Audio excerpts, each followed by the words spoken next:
Is all of this enough to kind of fix and solve GoPro's financial woes as a company?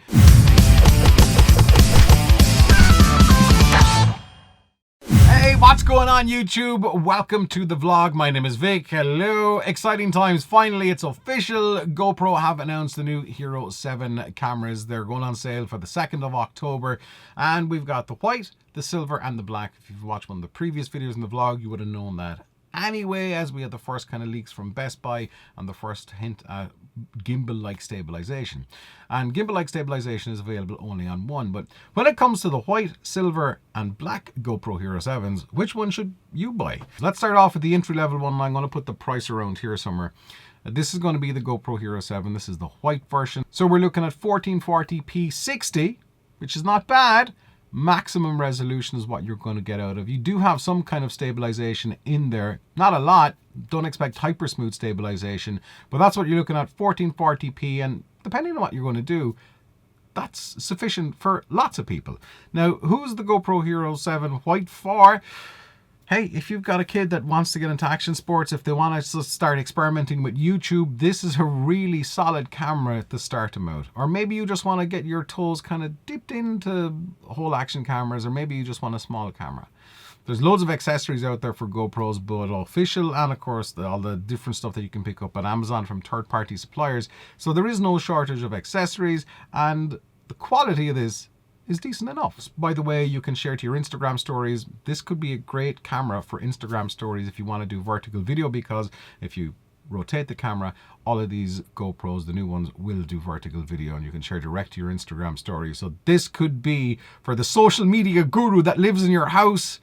This could be the camera for them. So moving on to the GoPro Hero 7 Silver, this one is kind of sitting right in the middle. So maximum resolution that you're going to get out of the camera here is 4K 30. And of course you have 1440p 60, 1440p 30, and you have 1080 as well. Who uses 1080 anymore? Lots of people. So with this one, you don't have the hypersmooth stabilization, obviously, that you have in the GoPro Hero 7 Black. But what you do have is stabilization that's on par with the 6, and that wasn't bad. But again, don't expect hyper smooth stabilization.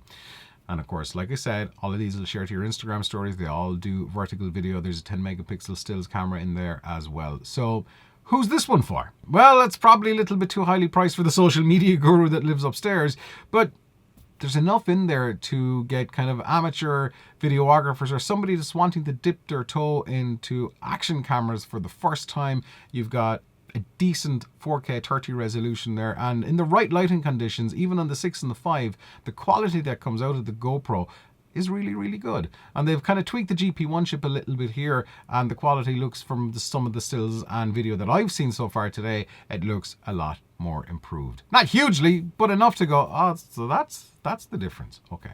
For the photographers out there, you might be glad to know that it's got WDR, which is wide dynamic range. This is in the GoPro Hero 7 Silver. It's not in the white, but most people probably won't use a GoPro, no matter which one it is, for photography, because you're probably going to whip out your phone. But with the wide dynamic range, it's 10 megapixels, which is probably enough for most people. It's an okay camera. Now, moving on to the next one up, and this is the flagship one. This one sits at the top. This is the most expensive. This is the black, the GoPro Hero 7 Black. This is the one that's got all the bells and whistles. It's got 4K 60, so if you want to start doing a little bit of slow motion, 4K 60 will look insanely good. And speaking of insanely good, it's got 2.7K 120. So if you like Peter McKinnon style slow-mo, then you'll be able to shoot it in 2.7K and you don't have to lug around a 1DX.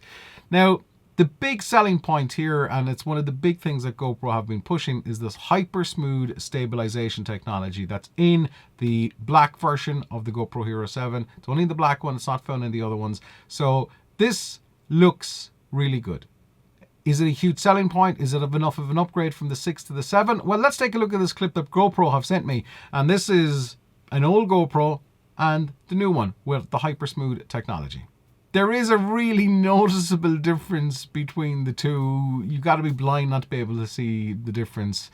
Is it enough of a selling point? Would it kind of go, okay, I'm going to get that one. I'm not going to save a couple of bucks. I'm going to go for the 7 Black. Depending on what you want to do. So who's the black one for? Well, I think you know exactly who the black one is for when it comes to the new GoPros. if it's you, you'll have bought it already because you know exactly what you want.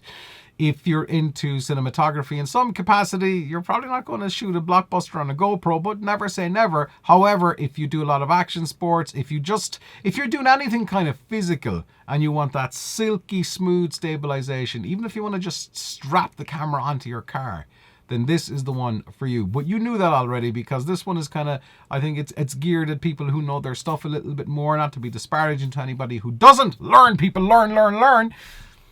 But I think that's where the GoPro Hero 7 is going for. For me, that's the one that I would be looking at buying. For everybody else, there's probably not enough of a jump there from the 6 to the 7 to really warrant that purchase of an upgrade. You've seen the footage. Is stabilization that important for you? Lots of people may have a gimbal of some sort anyway, so GoPro Hero 7 stabilization, the Hypersmooth stuff is irrelevant. So if you have a gimbal, if you have a 6, there probably isn't a huge great deal of difference between the two when you're using that gimbal on the 6. That said though, I'm going to leave a whole load of bunch of links down here so you can check them out. These are affiliate links, and see what you think yourself. And if you do buy a GoPro, whether it's the white, the silver or the black, let me know in the comments, how do you find it? Do you like it? Do you love it? Do you go, I should have hung on for something else? And there are more cameras coming. I would expect another action camera from Sony to come out at some point very shortly. I would expect a new Yi camera to come out. And of course, you can always hang around for the GoPro Hero 8, but sometimes you just got to pull the trigger. Is all of this enough to kind of fix and solve GoPro's financial woes as a company? Probably not. There's not enough reinvention. There's not enough evolution in here to do that, but you never know.